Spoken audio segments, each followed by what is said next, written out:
Hi and welcome to these videos on Adobe InDesign CC Advanced Tips and Tricks. There's a whole lot of useful information in here that you're not going to find easily in books.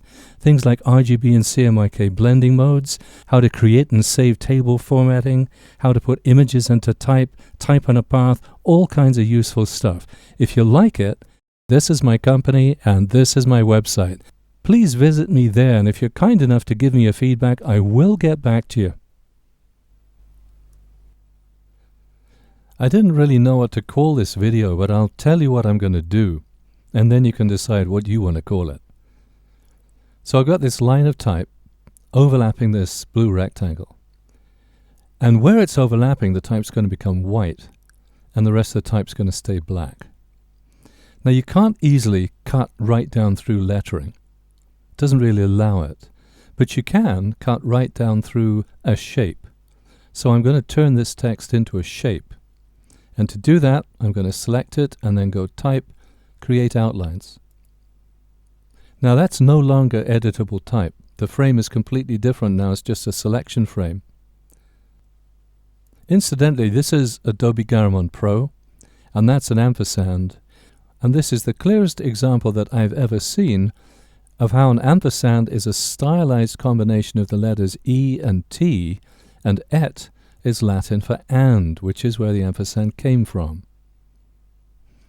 Now this green rectangle, if I put it there, you can see this little green line going up from the top right-hand corner, and that's an alignment line. And because I've got Smart Guides on, so if I go View, Grids and Guides, there's Smart Guides, they're on.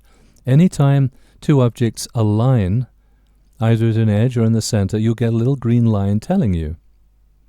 Another thing that Smart Guides do for you is if I wanted to put this object right up against the blue shape without any overlap whatsoever, I can. Which means I can put it over the top of this type right up against that blue shape.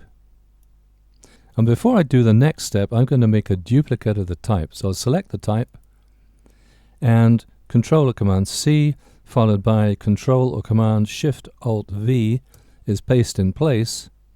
And this one I'm going to nudge up out of the way a fixed amount. So I'm going to hold down the Shift key and tap on the up arrow key and count as I do it.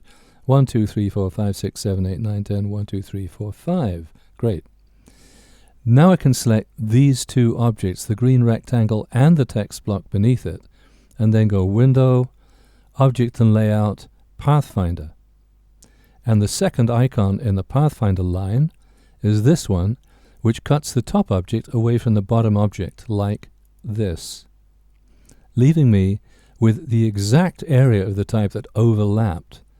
So if I select it and go to Swatches and choose Paper, now that text appears as white. And all I have to do is select this one, nudge it back down by holding down Shift and tapping on the down arrow key and counting 1, 2, 3, 4, 5, 6, 7, 8, 9, 10, 1, 2, 3, 4, 5, followed by Object, Arrange, Center Back. Now that's very useful treatment for headings and things in maybe newsletters or layouts. And there you have it. I don't know what to call it, but it's pretty cool. So I hope you liked that video. I hope it's really helpful to you. And if you think it might be, please do visit my website. Send me your feedback. I will respond.